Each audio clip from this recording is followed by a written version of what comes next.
Venga, un poquito de silencio que comenzamos. Qué obediente soy, coño. La sesión de tarde, como sabéis, la dedicamos a resolver las dudas que habéis planteado por escrito, pero a mí me gusta empezar siempre esta sesión de tarde pues agradeciendo de nuevo el trabajo de los compañeros y compañeras del Centro del Profesorado, agradeciendo la implicación del equipo técnico provincial y sobre todo agradeciendo con un aplauso la intervención de la ponente de esta mañana, Miriam.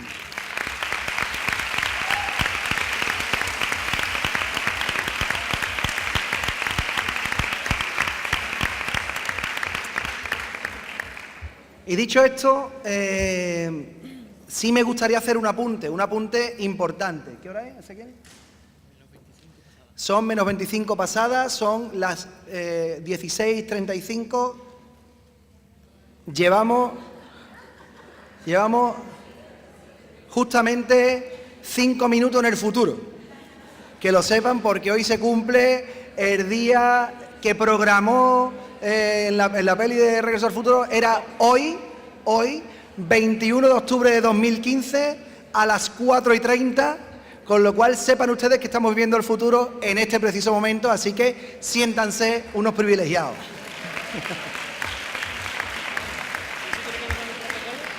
Sí. ¿Y esto qué tiene que ver con el protocolo? Nada. Pero hombre, ustedes piensen que uno que se sienta aquí delante de un micrófono, tal día como hoy, no va a desaprovechar la oportunidad, ¿no? Pues ya está, pues hecho. Bien, lo siguiente es que vamos a comenzar ya en serio a responder a las dudas que habéis ido planteando. Sí quiero hacer una pequeña aclaración, Hay algunas dudas que incluso quien las ha hecho sabe que no se pueden responder, ¿vale? Algunas preguntas que sabe que incluso quien las ha hecho sabe que no se pueden responder. Por ejemplo, dudas en relación con si se va a definir la ratio del maestro de PT o del alumnado con necesidades educativas especiales para cada alumno o alumna de pedagogía, me estoy liando, la ratio de alumnado y profesorado de pedagogía terapéutica. Pues mire usted, eso no es objeto de este protocolo, o sea, el protocolo no viene a aclarar nada de esto, con lo cual no vamos a entrar a debatir esas cuestiones porque no serían objeto de la discusión o del debate o de las preguntas que tuviéramos esta tarde. Por ejemplo, dudas en relación con los recursos humanos, si se van a crear perfiles profesionales nuevos, tampoco tiene que ver con este protocolo. Así que tampoco vamos a entrar en ese debate. Dudas en relación con los plazos de entrega de ayudas técnicas para alumnado con necesidades específicas de apoyo educativo. Todos los que trabajáis en la Administración, vosotros, nosotros, sabemos que la dotación de ayudas técnicas depende de contrataciones administrativas que están sujetas a pliegos de prescripciones técnicas, concursos públicos que tienen sus plazos. Y entonces es imposible hacer cualquier otra gestión que agilice muy a nuestro pesar esa dotación de recursos. La dotación de recursos es lenta, siempre es lenta. La dotación de recursos es manifiestamente mejorable, pero si se quiere mantener unas ciertas garantías en los procesos de contratación, es absolutamente imprescindible hacer ese tipo de procesos de contratación. Por lo tanto, tampoco vamos a responder a eso porque el protocolo no responde a eso, no entra en esa parte. Algunas cuestiones más. Hay preguntas que nos habéis hecho que son preguntas muy interesantes. Y preguntas muy interesantes que no tienen una respuesta en este momento. O sea, hay preguntas que nos han hecho plantearnos que hay que darle una vuelta a determinadas cosas, ¿vale? Entonces, como hay que darle una vuelta a determinadas cosas, por ejemplo, alguien ha preguntado cosas relacionadas con las pruebas de acceso a la universidad, ¿vale? Sobre todo en relación con el alumnado con TDAH, sobre todo en ese alumnado. Bueno, pues, como no tenemos una respuesta ahora mismo segura, estaría muy mal que la Consejería de Educación, que es quien ahora mismo está respondiendo, os diese una respuesta que no fuese una respuesta certera. Por lo tanto, esa pregunta se queda en el tintero y no os preocupéis que la contestaremos. La contestaremos a través del correo electrónico o la contestaremos a través del módulo del portal en el apartado de preguntas frecuentes. Por lo tanto, no os preocupéis que no se va a quedar nada sin responder. Otras cuestiones que no vamos a entrar a debatir. No sé, hay preguntas, alguna pregunta incluso me ha sorprendido, fundamentalmente porque Desde el año 2006, en el que se publica la LOE, la Ley Orgánica de Educación, está definido quiénes son los alumnos y alumnas con necesidades específicas de apoyo educativo. Por lo tanto, preguntar quiénes son los alumnos y alumnas con necesidades específicas de apoyo educativo me parece algo que no vamos a entrar a enumerar ahora, teniendo en cuenta que el protocolo no cambia nada. O sea, el protocolo lo único que hace es cumplir lo que dice la ley orgánica, ya está. ¿Quiénes son los alumnos y alumnas con necesidades educativas específicas de apoyo educativo? Y dentro de ellos, ¿quiénes son los alumnos y alumnas con necesidades educativas especiales? No es nada que se aporte como novedad de ninguna de las maneras dentro de este protocolo. Por lo tanto, tampoco vamos a entrar en ese apartado. Pero sí es cierto que, superando estas salvedades, pues habéis hecho bastantes preguntas que hemos agrupado. Habéis visto que cuando han recogido las preguntas las compañeras del centro del profesorado, nos hemos ido, nos hemos encerrado y luego hemos llegado a comer cuando ya habéis comido todo. Entonces, hemos estado simplemente organizando esas preguntas, viendo cuáles se podían responder juntas. A lo mejor no veis la pregunta formulada de manera literal porque hemos reformulado, agrupado para poder responder al mayor número de cuestiones posibles y creo que salen en torno a unas 40 preguntas, alguna menos probablemente, 30 y tantas preguntas que vamos a ir resolviendo en esta sesión de tarde. Para resolver las preguntas, la dinámica va a ser esta que veis. Mis compañeros y compañeras de la consejería, aquí, mira que lo he dicho, esta es la tercera. Esta es la tercera de las jornadas que tenemos, la tercera. Pero nada, los niños con los niños y las niñas con las niñas. Y lo he dicho, mezclaros, pero no, ellos se sientan así, se sienten más cómodos, bueno, pues ya está, pues lo respetaremos. Creo que ya no lo voy a decir más, ya no se lo voy a decir más, ya que se sienten como quieran. Pero bueno, se han sentado así y desde la izquierda hasta la derecha, o desde mi izquierda hasta mi derecha, en aquel extremo está Luis Miguel Fuentes, compañero del Servicio de Orientación Educativa y Atención a la Diversidad, asesor técnico docente, Ezequiel Gómez, del mismo servicio, Carmen Angulo e Inmaculada Prieto. Los cuatro son no solo mis compañeros y compañeras del equipo de la consejería, sí me interesa que sepáis que el equipo de la consejería es lo que veis y poco más.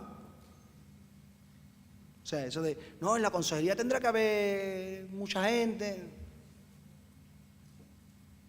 Esto y poco más, de verdad, que hay dos más que se han quedado allí, una que está de baja y no mucho más, ¿eh? No os creáis que somos 300, somos los que hay, ¿vale? Entonces, muchas veces cuando decís, es que sacáis las normas en el verano, lo que decía antes, ya, si es que no nos da tiempo antes, no tiene más historia, ¿vale? Entonces, sí es importante que veáis que el equipo es este y no solo son parte del equipo de la consejería, sino que son parte del equipo que ha participado en el grupo de trabajo de elaboración del protocolo. Por lo tanto, las respuestas que os vamos a dar son respuestas de primera mano, son respuestas de conocer perfectamente todos los entresijos de lo que se ha querido contar en el protocolo e incluso de lo que se ha querido contar y a lo mejor no ha quedado claro, ¿vale? O sea, porque ellos saben qué es lo que se ha querido escribir. Por lo tanto, eso es muy, muy importante que lo veáis de esa manera. La dinámica de la mesa va a ser, vamos a proyectar las preguntas que vosotros habéis hecho, las que hemos seleccionado. Esas preguntas están organizadas por bloques, dependiendo de a qué parte del protocolo respondan, y yo voy a ir preguntándole a los compañeros, están repartidas, o sea que no creáis que es aleatorio, cada uno responde las preguntas de una parte y vamos a ir haciendo esas preguntas que ellos van a ir resolviendo. En principio, esto nos va a llevar toda la tarde, o sea, en principio vamos a estar todo el tiempo así, pero os aseguro que el nivel de resolución de dudas que vais a tener esta tarde es más que satisfactorio. O sea, vais a tener bastante de las preguntas que habéis planteado, las vais a tener resueltas en esta tarde. Y sin más, vamos a empezar con el primer bloque. Hemos agrupado por el número de preguntas.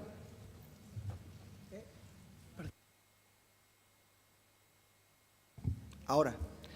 Hemos agrupado por el número de preguntas, hemos agrupado las preguntas del bloque de prevención y el bloque de detección.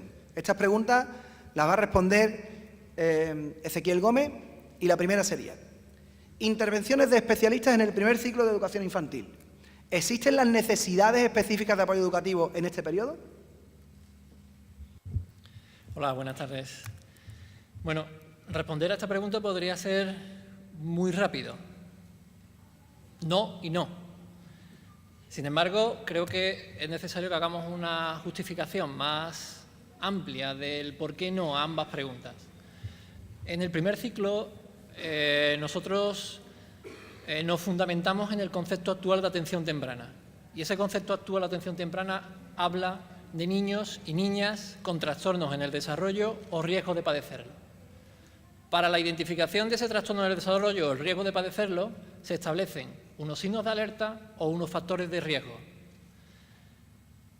Por tanto, cuando hacéis una lectura de esa primera parte de prevención y detección en el primer ciclo referida a este tipo de alumnado, vais a encontrar siempre referencias a estos dos términos, signos de alerta en el desarrollo o factores de riesgo, asociados a la posibilidad o no de presentar un trastorno en el desarrollo. Ello implica que nosotros no hablamos de alumnado NEAE en el primer ciclo y que la intervención para este alumnado no es a través de ningún especialista, PT, AL, ni de ningún compañero de los GOE.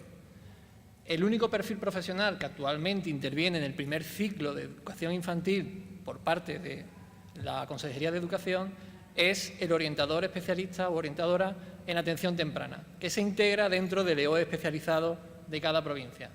A su vez, este especialista comparte o forma parte de otro equipo a nivel provincial donde también se integra una consultora de atención temprana dependiente de la Consejería de Salud. Y ese equipo provincial es el que desarrolla la atención temprana a nivel provincial en coordinación de ambas consejerías. Para ello, el 30 de marzo de este mismo año, se publicó un protocolo que es el que desarrolla precisamente esta coordinación entre ambas consejerías.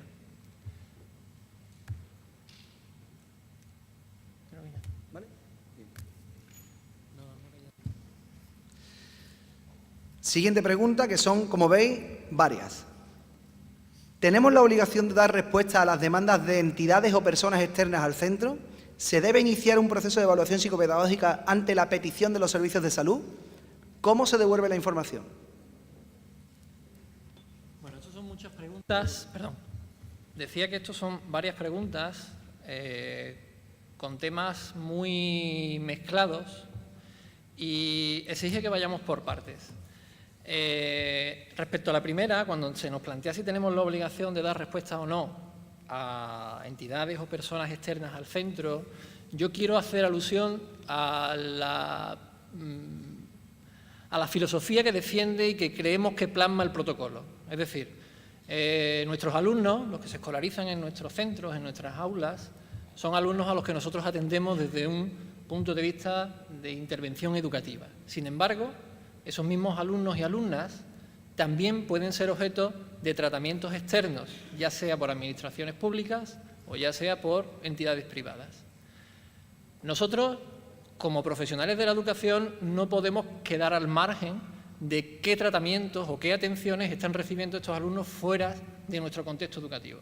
Por tanto, lo que se intenta plasmar en el protocolo es que necesitamos y consideramos muy valiosa la información que nos puedan aportar esos agentes externos, sin que ello suponga la obligación de dar una respuesta inmediata, de iniciar ningún procedimiento, puesto que somos nosotros los que vamos a gestionar ese tipo de priorizaciones o de intervenciones. Ahora bien, eso no significa que podamos recibir, y de hecho creo que ocurrirá en Málaga, porque yo me lo he encontrado, en los centros, pedie por un pediatra que nos diga este niño necesita logopedia o este niño hay que hacer una evaluación psicopedagógica. Bien, ese tipo de demandas, por supuesto, no están sujetas a ningún criterio que nosotros hayamos establecido. No vamos a dejar eso aparte, ni mucho menos. El protocolo define cómo habría que actuar y eso debe estar justificado, ya sea por la familia o por un informe, donde nosotros podamos valorar con nuestro equipo docente si efectivamente existen o no los indicios que ahí se están planteando. Y en función a la valoración que este equipo docente haga, iniciaremos o no el procedimiento que se define en el protocolo. Creo que he respondido a la segunda pregunta. ¿Se debe iniciar la evaluación psicopedagógica? En función a lo que determine el equipo docente. Y siempre y cuando hayamos agotado ese procedimiento, hayamos aplicado nuestras propias medidas, hayamos observado y hayamos identificado esas necesidades que justifiquen un procedimiento tan exhaustivo como es una evaluación psicopedagógica. ¿Cómo se devuelve la información? Cuando nosotros evaluamos a un alumno, tenemos que hacer un informe de evaluación psicopedagógica. Y es ahí donde nosotros recogemos todas las conclusiones de nuestra evaluación, nuestra propuesta de atención educativa, nuestras orientaciones a la familia. Ese informe, la familia tiene derecho a conocerlo e incluso a solicitarlo mediante escrito a la dirección del centro. Por tanto, si alguna entidad lo solicita, tendrá que vehicular su petición a través de la familia, que es la que realmente puede solicitar este tipo de información. Otra cosa es que hablemos de procedimientos de intercambio de información que ya estén regulados y que tengamos sistematizados, como son el protocolo de atención temprana de 30 de marzo al que os hacía referencia, mediante el cual los centros de atención infantil temprana y los equipos de orientación educativa tienen establecido un procedimiento de intercambio de información escrita, al cual incluso en ese protocolo se recoge que se haga a través del sistema de información Alborada, que es un sistema específico, especializado de atención temprana, al cual van a tener acceso todos los orientadores de Andalucía, y el protocolo de trastorno grave de conducta, que también establece ese tipo de intercambio de comunicación.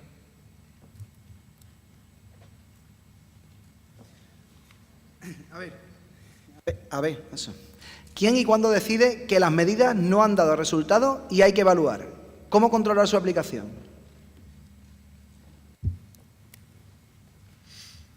¿Quién y cuándo decide que unas medidas han sido o no suficientes o han sido eficaces? Yo creo que es trabajo de todos. Es decir, esas medidas no las aplica unilateralmente un maestro o un profesor o profesora en su aula. Partimos de que el equipo docente al completo ha tenido que diseñar una respuesta educativa integrando medidas generales de atención a la diversidad para dar respuesta a lo que ellos han identificado. El seguimiento y la valoración de la eficacia de esas medidas corresponde al propio equipo docente, acompañado en todo momento del equipo de orientación de centro, donde está integrado el orientador o orientadora del EOE de zona. Por lo tanto, el hecho de que no se inicie inmediatamente un proceso de evaluación psicopedagógica no implica que los compañeros del EOE o del equipo de orientación de centro estén de brazos cruzados, ni mucho menos. Van a estar acompañando en todo ese proceso y van a hacer su seguimiento. Y en ese seguimiento, que se va a reflejar en un cronograma con unos plazos y unas medidas, tendrá que determinarse finalmente si esas medidas han sido o no suficientes o eficaces. ¿Quién controla su aplicación? Yo no puedo dejar de pensar en la profesionalidad de todos y todas las maestras, maestros, profesores y profesoras que se implican en un procedimiento así. En cualquier caso, los centros cuentan con sus propios equipos directivos, que son los que tienen que velar en última instancia porque estos procedimientos se lleven a cabo y porque estos procedimientos se hagan de una manera absolutamente válida y desde un máximo rigor y desde la máxima seriedad posible. Pero, en cualquier caso, insisto en que los propios equipos docentes son los responsables de la aplicación de estas medidas y de la valoración de su eficacia. Si un informe externo indica que un alumno o alumna tiene un trastorno considerado grave, ¿se puede saltar el periodo de 3 meses previo a la elaboración de la evaluación psicopedagógica que se establece en el protocolo? Está buena, ¿eh?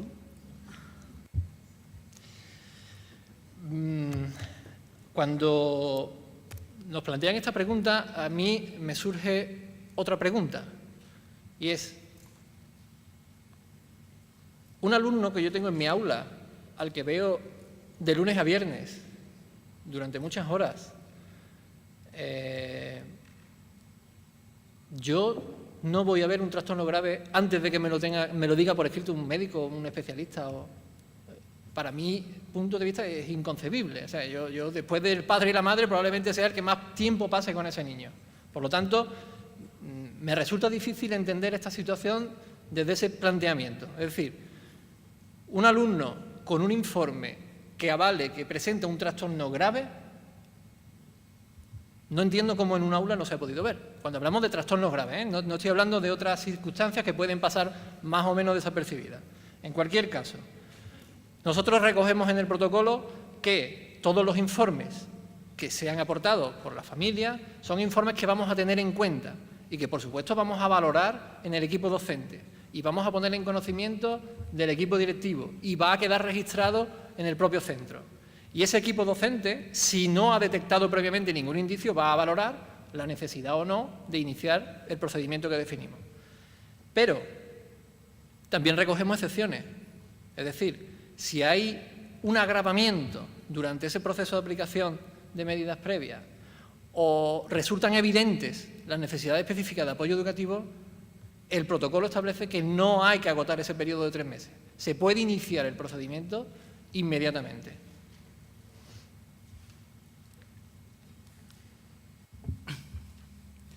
Para el alumnado ya derivado de cursos anteriores, ¿es preciso aplicar lo que se establece en el protocolo? Se refiere a plazos, fundamentalmente. Bueno, aquí yo creo que debemos tirar de sentido común. Es decir, este protocolo, a través de estas instrucciones, entra en vigor el día 22 de junio. Su entrada en vigor implica que su aplicación comienza inmediatamente. Es decir, el día 1 de septiembre este protocolo ya está en vigor. Ahora bien, es un protocolo que tiene que empezar a andar. Necesita un periodo de transición hasta que las prácticas que teníamos establecidas en nuestro centro vayan adaptándose a los modelos y a los procesos que aquí hemos definido. ¿Qué ocurre con todo ese listado que probablemente os hayáis encontrado al inicio de curso de niños que solicitan evaluación y tal? Bueno, pues si ya estaban de años anteriores, creemos que lo que procede es que se establezca una priorización y que vayamos realmente a esos niños que presentan una evidencia clara de NEAE o en los que se ha producido un agravamiento importante de su situación y podamos iniciar la evaluación. El resto habrá que establecer ese procedimiento previo para ir agotando todas las medidas generales y medidas previas que finalmente nos lleven a determinar si es necesario o no esa evaluación psicopedagógica. ¿Existe algún procedimiento para la detección rápida de un alumno o alumna con necesidades específicas de apoyo educativo procedente de otra comunidad autónoma? Esta pregunta la hemos debatido entre todos y, sinceramente, no conocemos que exista ningún procedimiento para que esto se pueda agilizar. Este alumno que pueda provenir de otra comunidad autónoma y que se escolarice en septiembre en uno de nuestros centros debe venir acompañado de un expediente que probablemente no llegue al inicio de curso y se retrase y que probablemente nosotros no tengamos información actualizada de cuál es su situación o de si era un alumno o no que presentaba NEAE. En cualquier caso, sí hay un proceso de evaluación inicial que se pone en marcha desde los primeros meses de curso y que de algún modo debe servir como primer paso en la detección de este tipo de alumnos. No tenemos, por tanto, ningún protocolo que agilice este tipo de detecciones. Este es el tipo de preguntas que generan una necesidad. O sea, si no hay un protocolo para coordinar este tipo de actuaciones, y no es una cuestión nuestra, o sea, es un requerimiento a nivel estatal, o sea, debería haber un acuerdo entre las diferentes comunidades autónomas para este trasvase de información. Cuidado, en el traslado del expediente existe, o sea, no hay problema, pero puede que ese expediente o no llegue a tiempo, o se obvie que el niño tenga necesidades específicas de apoyo educativo, o no tenga el informe de evaluación psicopedagógica cumplimentado, o como dice la compañera, o que esté en catalán, o sea, que no es ninguna tontería, o sea, que aparecen pues de diferentes maneras. Cuando digo catalán, gallego, valenciano, no estoy... que nadie interprete nada, que no estoy diciendo nada, ¿eh? Lo que sí es verdad es que no existe el protocolo. y probablemente sí fuese necesario o sí será necesario tener este tipo de coordinaciones, con lo cual anotado queda.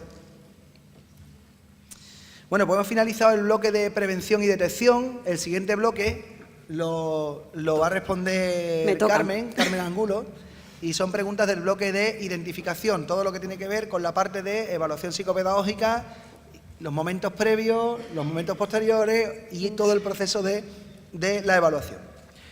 A ver, si tras la realización de la evaluación psicopedagógica se determina que no existen necesidades específicas de apoyo educativo, ¿es necesario realizar un informe? Bueno, en primer lugar, buenas tardes. Yo creo que esta pregunta, porque es mi amiga, no sé si es porque es mi amiga, porque lo hizo muy bien. Ella dejó claro, y además sí se establece en el protocolo, que todo alumno que haya sido objeto de evaluación psicopedagógica tiene que hacerse un informe, a todos.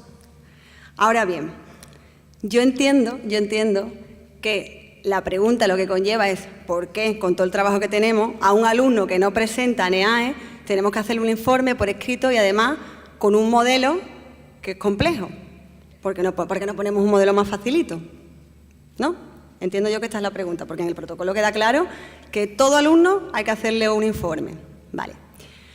Esta fue una cuestión que discutimos en el grupo de trabajo que elaboró el protocolo y que visteis la foto esta mañana que puso Manolo.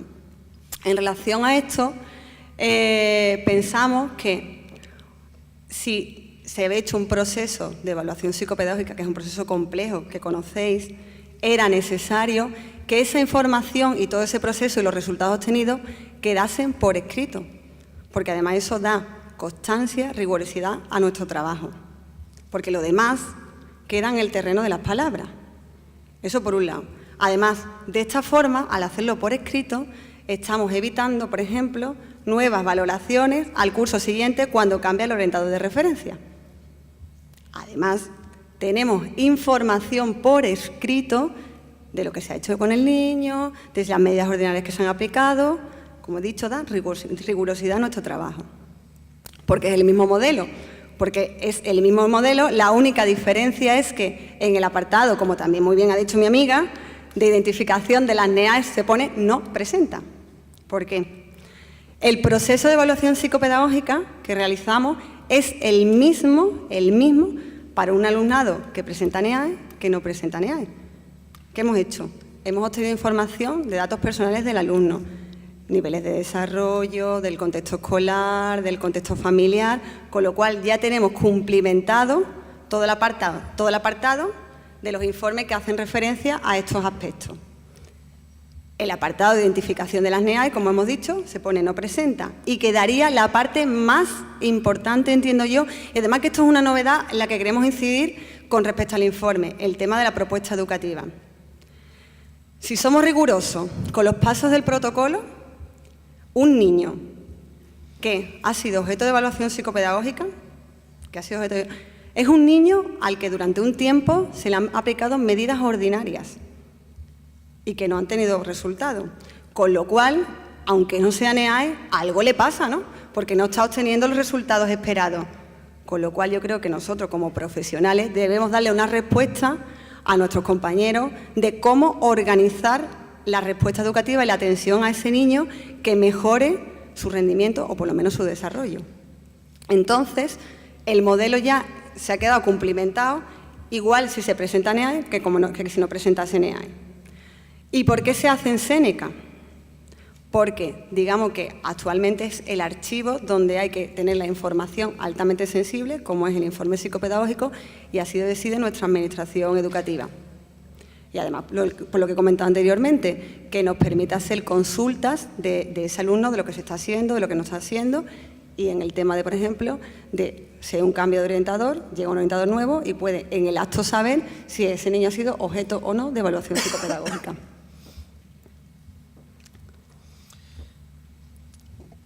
Esta es una de Séneca pura, ¿eh? Esto es procedimiento de Séneca puro. ¿Cómo se introduce la información de un informe clínico una vez cerrado en Séneca el informe de evaluación psicopedagógica? ¿Desbloqueándolo o creando una revisión? A ver, la información clínica, un informe clínico, como también dice el protocolo, nunca puede ser sustitutivo de una evaluación psicopedagógica. La evaluación psicopedagógica, como dice la orden de evaluación, es competencia del orientador, del EOE, del Departamento de Orientación, del profesional de la orientación en los centros concertados. Ahora bien, nosotros tenemos esta información que nos llega y vamos a actuar de forma diferente. Por ejemplo, si esta información lo que complementa es la identificación de las necesidades que hemos hecho nosotros, pues lo que hacemos es lo adjuntamos, desbloqueamos el informe y adjuntamos esa información como información complementaria. ¿Qué ocurre?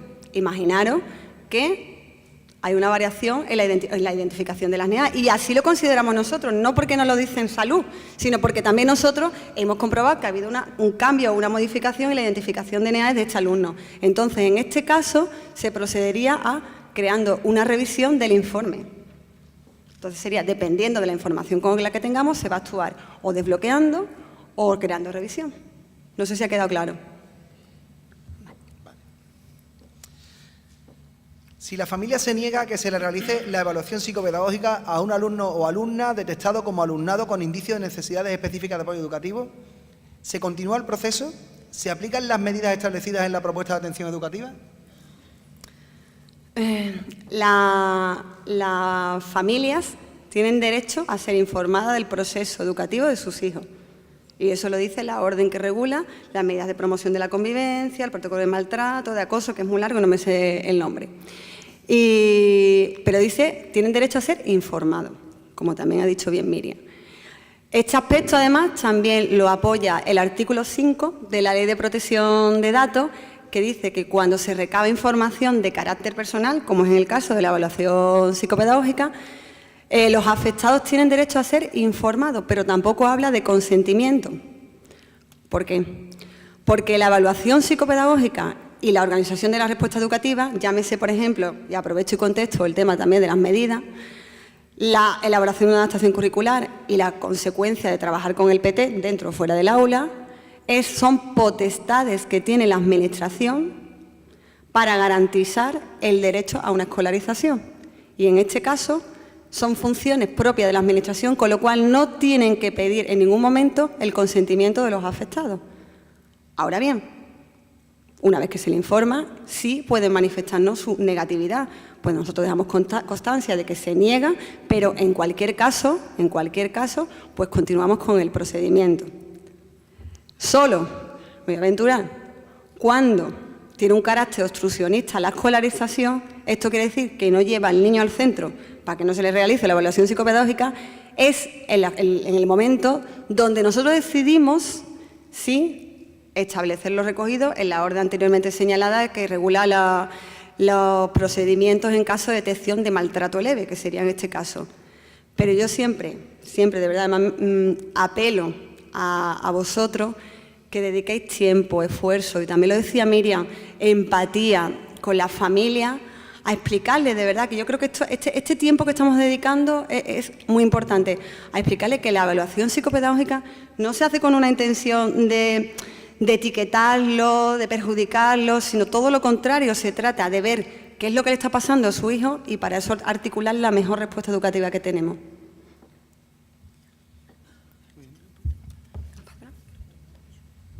¿Se archiva una copia en papel del informe de evaluación psicopedagógica y el dictamen de escolarización? Todas las administraciones tienen la obligación de potenciar el uso telemático de la información. En el caso de nuestra Administración Educativa, la Consejería, decide que el entorno seguro donde está archivado esta información es el sistema de información Séneca. Con lo cual, está claro, como dije anteriormente, un informe que tiene unas características que ellos consideran altamente sensibles no puede estar en copia.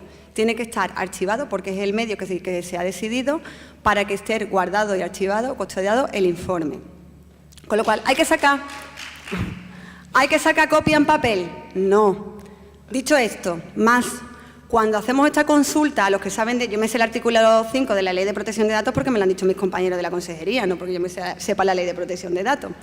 Cuando hacemos esta consulta, nos comenta la gente que saben de esto, que incluso si nosotros imprimimos el informe y se lo enseñamos a la familia, porque para mí puede ser más fácil, Después tenemos que destruirlo, ¿vale? Tenemos que destruirlo, porque, como digo, es una información altamente sensible.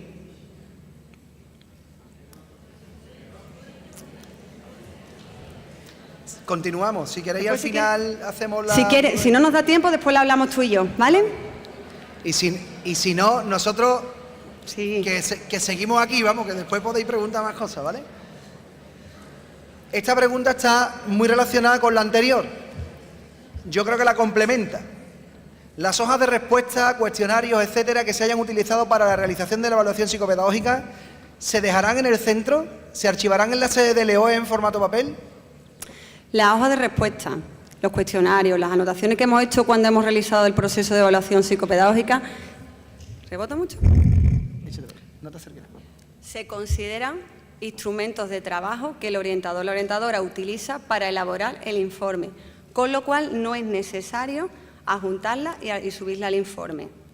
Ahora bien, también la Ley de Protección de Datos establece que el que ha hecho esta evaluación, o sea, el responsable de solicitar estos datos, es el responsable de custodiar esta información, con lo cual es el responsable de que no se pierda la hoja, de que no se modifique o que se haga un uso indebido de ella. Entonces, ¿qué se recomienda?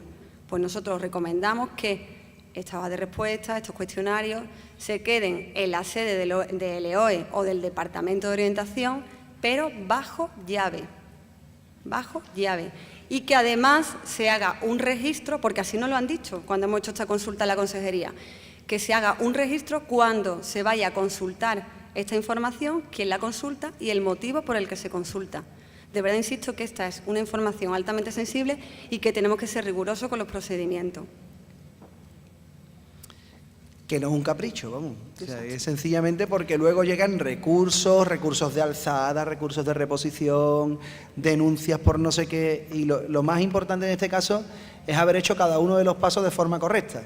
Porque si no, cualquiera se puede pillar los dedos con esto. Cualquiera, vosotros, nosotros, cualquiera que esté manejando esa información. Por lo tanto, es muy importante respetar ese tipo de procedimientos. Sí, ¿qué? Perdonadme, es que no os he visto, pero quien esté levantando la mano, de verdad, vamos a continuar las preguntas y después, cuando terminemos, si no da tiempo a hacerlo a mano alzada, estamos aquí, de verdad, que seguimos, podéis preguntar lo que queráis, ¿vale? No, porque si no, no terminamos. Es que si no nos quedamos aquí. O sea, aquí la clave es que si no, no terminamos. Si hay que aplicar una nueva medida específica, ¿es preciso realizar un nuevo informe de evaluación psicopedagógica? Hombre, esto depende. O sea, si es un niño que ya se ha identificado con necesidades específicas de apoyo educativo, tendrá un informe. Con lo cual, en este caso, lo único que habría que hacer, si no se recogía esta medida específica, llámese, por ejemplo, adaptación curricular no significativa, es crear una revisión del informe, crear una revisión que lo que hace es copiaros el informe tal cual y lo único que tendríais que hacer es modificar e incluir la medida. Lo único, crear revisión y poner la medida. Ahora bien, si es un alumno que no ha sido identificado y se determina que hay que dar una respuesta educativa diferente a la ordinaria, entonces en este caso sí que es verdad que habrá que hacer un informe psicopedagógico nuevo. Vale. Han terminado las preguntas del bloque de identificación. Las siguientes preguntas serían del bloque de dictamen de escolarización y las responde Isma Prieto. Esta es una pregunta histórica, este es un clásico. ¿Por qué no elabora el dictamen de escolarización la misma persona que realiza la evaluación en el caso de los IES? Hola, buenas tardes. Pues yo creo que la respuesta todos la sabemos. La normativa que hay ahora mismo en vigor pues establece claramente la orden de evaluación y de dictamen, que la persona que tiene competencias para hacer el dictamen es el equipo de orientación educativa, el orientador o la orientadora. También deja claramente tanto esta orden como nuestro protocolo que este dictamen va a estar basado en una evaluación psicopedagógica, que esa evaluación la hará en los institutos el orientador y en los centros sostenidos con fondos públicos privados también el profesional de la orientación, con lo cual es de suponer que, digamos, la decisión que el dictamen, la propuesta que haya de medidas educativas de modalidad de escolarización, en la gran mayoría de los casos va a ser una decisión, digamos, consensuada y colegiada, puesto que va a estar basado, una cosa va a estar basada en la otra. Es de suponer que esto va a ser así en la mayoría de los casos. Puede ser que no, puede ser que haya discrepancias y en última instancia el que tiene la competencia para hacer el dictamen va a ser el EOE, con lo cual no podemos cambiar eso, ni el protocolo puede alterar eso que está establecido en la norma. Tal vez esa sea la clave, lo último que acaba de decir Isma. Estas son unas instrucciones que aclaran procedimientos, que homologan actuaciones, pero que no vienen a cambiar ninguna orden anterior ni ninguna normativa anterior, con lo cual no decimos que eso no se cambie, lo que decimos es que este no es el instrumento para cambiarlo. O sea, no es el momento, a través de la publicación de estas instrucciones, de cambiar ninguna competencia de ningún profesional. ¿Es necesario dictamen de escolarización para el alumnado de formación profesional básica? Dale al botoncito. Sí. Bueno, con la formación profesional básica, bueno, sabemos que estamos todavía en un momento de indefinición, digamos, ¿no? Sabemos que ha salido una orden en junio, una orden que es provisional, o sea, que va a regular lo que es el desarrollo de la formación profesional básica en este curso y en el curso pasado. Y está previsto o está pendiente tanto un decreto como una orden que regule finalmente y definitivamente estos programas. Mientras tanto, con relación al si es necesario o no, por supuesto, para una formación básica ordinaria no hace falta un dictamen, hace falta bueno, que se cumplan los requisitos que se establece de edad, de haber cursado los cursos que establece el Real Decreto del Ministerio y el Consejo Orientador. Para los programas específicos de formación profesional básica que están dirigidos a alumnado con necesidades educativas especiales, como su propio nombre indica, es para alumnado con necesidades educativas especiales. Es decir, no es que se pida un dictamen, es que ya previamente el alumno es de necesidades educativas especiales para acceder a estos. Esto no se ha ligado en principio, en esta orden, no se ha ligado a ninguna modalidad de escolarización de este alumnado. Es decir, puede ser un alumnado con NE y se han dado casos y me parece bien que se haga, de alumnado que estando en una modalidad incluso de aula específica, pues han accedido a un programa específico de formación profesional básica. Como ahora mismo no hay impedimentos, en la Consejería no se ha puesto pegas a esta situación. Sí es cierto que se han habilitado el tema del Consejo Orientador en Séneca, pero vamos, en ningún sitio del Real Decreto donde la orden dice que el Consejo Orientador se tenga que hacer en Séneca. En Séneca sí está limitado a segundo y a haber cursado los cursos que se establece en la normativa, con lo cual, por ejemplo, un alumno que está en una aula específica no se le podría hacer el Consejo Orientador en Séneca, pero eso no sería impedimento. Para la otra posibilidad para el alumnado con NE, que serían las 3 plazas que hay de integración en los programas ordinarios, pues lo mismo, también es para alumnado con necesidades educativas especiales, con lo cual previamente es que tiene que ser alumnado con necesidades educativas especiales. Ya está. De momento eso es lo que hay en relación a los programas. Probablemente conforme este año vaya, la experiencia que llevamos hasta ahora y lo que queda de curso, supongo yo que le dará a la Consejería ya suficiente información como para saber qué tipo de alumnado es el que ha accedido a estos programas, cómo ha funcionado, qué cambios hay que hacer y en realidad qué respuesta queremos dar con estos programas, ¿no? Esperemos que nos dejen también, igual que nos han dejado en esta orden, hacer aportaciones y hemos hecho algunas modificaciones que se han incluido, como por ejemplo elevar la edad de acceso al alumnado con NE para permitirle las permanencias extraordinarias que se le permiten al alumnado con NE, se ha elevado la edad de acceso y la edad de permanencia, que nos permitan igualmente pues hacer las aportaciones que consideremos necesarias para atender al máximo posible a este alumnado. No obstante, un añadido a esto sería el que nos ha tocado vivir en este momento una época de convulsión normativa, ¿no? O sea, ahora mismo no sabemos muy bien por dónde van a salir las cosas. O sea, ahora mismo sabéis que hay un acuerdo por el que, en función del resultado de las elecciones del 20 de diciembre, parece ser que habrá que decidir si la LOMCE sigue adelante o no sigue adelante. La FP básica tiene una relación directísima con la LOMCE, o sea, son unas enseñanzas que surgen directamente de la LOMCE. no lo sabemos. O sea, no sabemos muy bien qué va a pasar. En función de lo que pase, pues ya veremos cómo vamos regulando estas actuaciones para procurar que el alumnado con necesidades educativas especiales, pues evidentemente tenga las ventajas que tiene que tener, los apoyos que tiene que tener para continuar estas enseñanzas con éxito. Las instrucciones, el protocolo, indican que al alumnado en bachillerato y posobligatoria no se le realizará dictamen. ¿Quiere decir esto que no tendrán atención específica? Botoncito. Las medidas de atención a la diversidad, digamos, que se aplican en la etapa posobligatoria, no están sujetas a la existencia o no de un dictamen. Es decir, no tienen por qué estar recogidas en un dictamen. En concreto, las medidas que se aplican en bachillerato para alumnado con necesidades educativas especiales, como es las adaptaciones curriculares no significativas, la exención de determinadas materias y el fraccionamiento, las órdenes que lo recoge, la orden de 5 de agosto, habla de un informe del Departamento de Orientación, un informe del orientador, que es lo que realmente en la consejería se tiene en cuenta. Es decir, si hay un informe que avala esta decisión y tiene el informe del Servicio de Inspección y está todo, pues estas medidas se van a aplicar sin que ellos consulten si hay dictamen, si o no lo hay, o si el alumno está en el censo, si no está en el censo.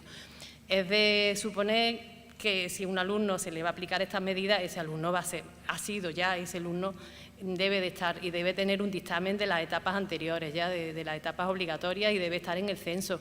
Esto no quita que pueda haber situaciones sobrevenidas de accidentes, de enfermedades, de cuestiones ya más graves que puedan dar motivo y que puedan hacer que sea necesario estas medidas, pero para ello el informe del orientador y el resto de informes van a ser suficientes para aplicar estas medidas.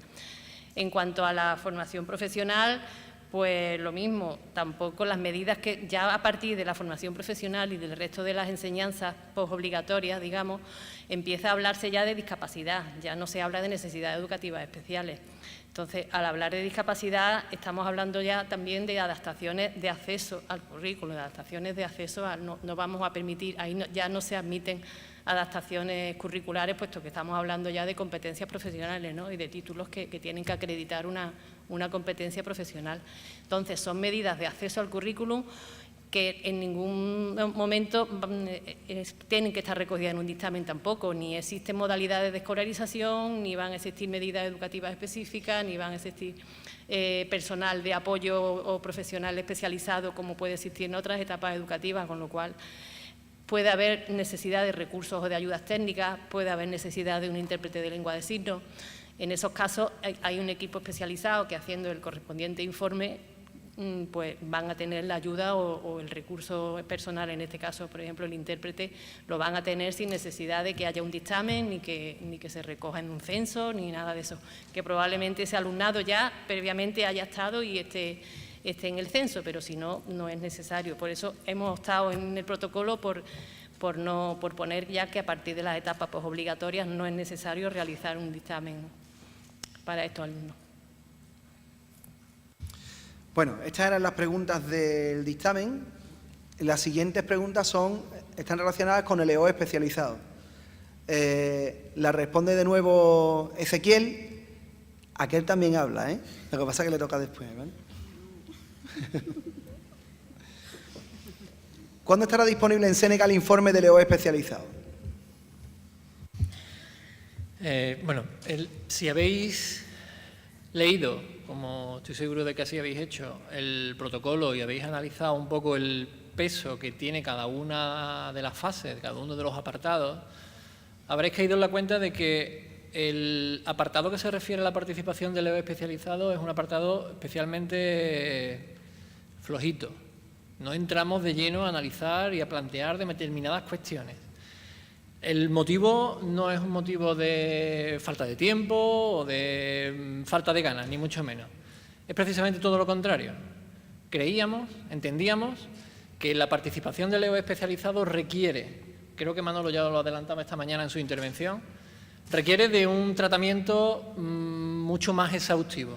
Más exhaustivo porque en la determinación de modalidades de escolarización, tanto de nueva escolarización, modalidades COD, trastornos graves de conducta o TEA, estamos hablando de que uno de los requisitos imprescindibles va a ser el especializado, el informe especializado.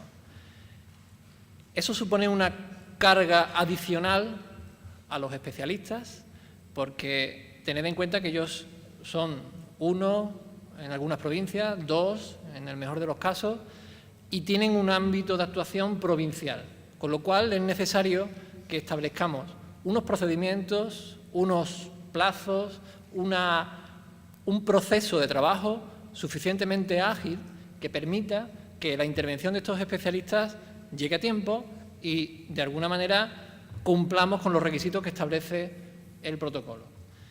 ¿Cuándo estará habilitado el modelo de informe especializado? Cuando este trabajo esté terminado.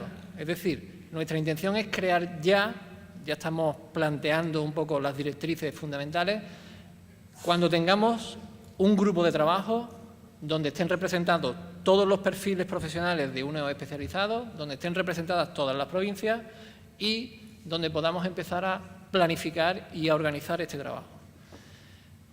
Mientras tanto, el sistema de funcionamiento es el que hay hasta ahora, igual que ocurre con los informes de evaluación psicopedagógica, igual que ocurre con el dictamen de escolarización. Seguimos funcionando con los modelos que hay actualmente hasta que este modelo ya esté en Seneca y, por tanto, ya tengamos un proceso de trabajo definido claramente para el EO especializado. ¿Ya? Esa música era Marco, ¿no?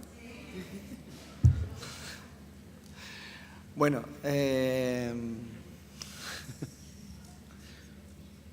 ¿está previsto que no se pueda registrar un dictamen de modalidad C o D sin el informe del EO especializado? Bueno, esto es lo que entre nosotros llamamos un trabajo de fontanería de Seneca. Vamos a ver, es lo ideal. Realmente nosotros establecemos que el informe especializado sea un requisito para que un orientador pueda establecer en su dictamen una modalidad C o D en los casos que establece el protocolo. Por lo tanto, ese dictamen deberá ir acompañado de ese informe especializado. Otra cosa es que nosotros podamos hacer la gestión informática con los compañeros de Seneca para que podamos contemplar todas las variables que eso significa. Es decir, tenemos que conjugar etapas, tipo de NE, modalidad de escolarización, y esas variables implican mucha gestión, mucha fontanería de Seneca. Lógicamente, vamos a intentar plantearlo en esa dirección. No sé deciros a día de hoy si vamos a conseguir ese criterio. En caso de que no lo consigamos, arbitraremos alguna medida que sí exija que ese tipo de dictámenes, con esas modalidades y dirigidas a esos alumnos, tengan siempre el aval, el respaldo del informe especializado. Terminamos la parte de EO especializado. Ahora sí, Luis me iba a responder preguntas relacionadas con el bloque de censo de necesidades específicas de apoyo educativo. ¿Puede censarse un alumno o alumna sin que se le haya realizado una evaluación psicopedagógica? Bueno, buenas tardes. Sí que he sido el último y, bueno, yo también voy a hablar, no soy el mudito de los hermanos más, ¿vale? Entonces, bueno...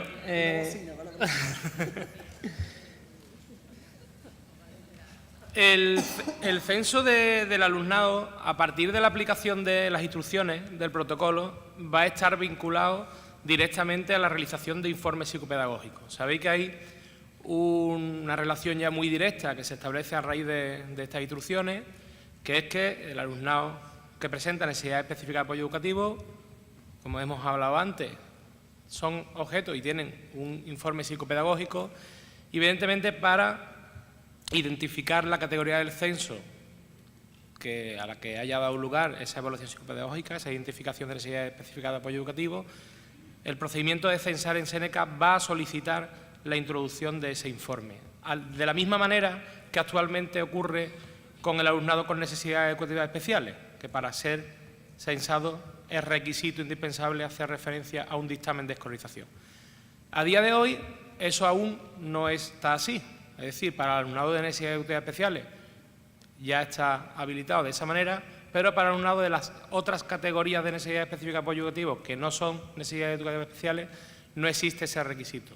A raíz del llamado por Manolo apagón digital y nueva incorporación del módulo de gestión, una vez estén habilitados los nuevos modelos de informe psicopedagógico, ya el sistema Seneca incorporará esta opción. Es decir, para censar a un alumno de necesidad específica de apoyo educativo será necesario obligatoriamente haber sido objeto de evaluación psicopedagógica y, por supuesto, del informe de evaluación psicopedagógica. ¿De acuerdo? ¿Es preciso contar con informes externos, por ejemplo, médicos, sociales, etcétera, para poder censar a un alumno o alumna con necesidades específicas de apoyo educativo?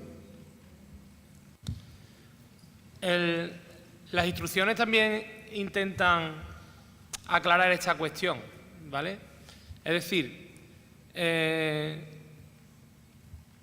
toda la filosofía del protocolo, el espíritu del protocolo, yo creo que además Miriam esta mañana en su ponencia también lo ha dejado claro, intenta plantear la idea de que los profesionales de orientación realizamos evaluación psicopedagógica y la finalidad de esa evaluación psicopedagógica es determinar necesidades específicas de apoyo educativo. Es decir, nosotros no estamos haciendo juicios clínicos, nosotros no estamos haciendo informes médicos o informes clínicos. Por lo tanto, verdaderamente no es necesario la aplicación, no es necesario la existencia, no es necesario la justificación ni la validación de ningún informe de tipo externo, como se dice, de tipo médico, de tipo social, para la determinación de ninguna de las categorías del censo de necesidades específicas de apoyo educativo.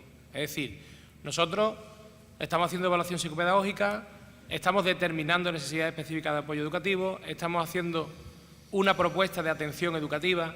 En función de esas necesidades y de esa propuesta de atención educativa necesaria es en función de lo cual se determinan esas necesidades.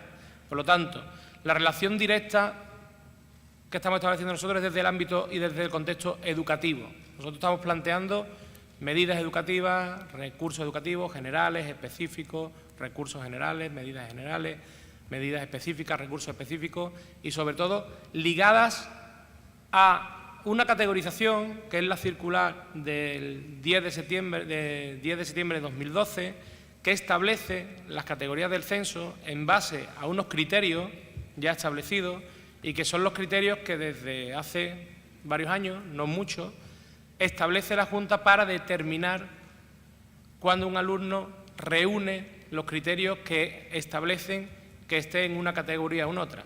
Como habéis visto, las instrucciones realmente, este apartado lo modifica poco, no entra en una modificación sustancial de estos criterios, salvo lo que se han señalado, ¿no? Cuestiones puntuales en algunas categorías y la inclusión de una categoría como era las dificultades de aprendizaje por trastornos de déficit de atención con o sin hiperactividad. Pero quitando esa salvedad, básicamente la circular del 10 de septiembre de 2012 permanece básicamente igual, sí que se incorpora en un anexo de las instrucciones, más que nada porque se introducen los nuevos conceptos que aportan las instrucciones, las pequeñas modificaciones, esta nueva categoría, y lejos de huir lejos de pretender que los orientadores o el profesorado tuviera que manejar varios textos a la vez, se hizo ese texto refundido donde incorpora en un único texto todas esas modificaciones. Pero esos criterios que establecen las necesidades específicas de apoyo educativo son criterios desde el marco de la Consejería de Educación y son los criterios que realmente nosotros que tenemos que plantear a la hora de la determinación de las necesidades específicas de apoyo educativo. Ya sabéis, hay criterios donde hace referencia a muchas cuestiones, ¿de acuerdo? A desfases, a características, a situaciones concretas, a relación del alumno con el currículum, etcétera, ¿de acuerdo? Por lo tanto, el juicio externo, el informe externo, el juicio clínico, nos puede venir desde fuera, como dice el nombre, externo, puede apoyar la determinación, pero verdaderamente ni sustituye, como ya se ha dicho aquí, ni verdaderamente es el requisito para identificar al alumno en alguna de las categorías.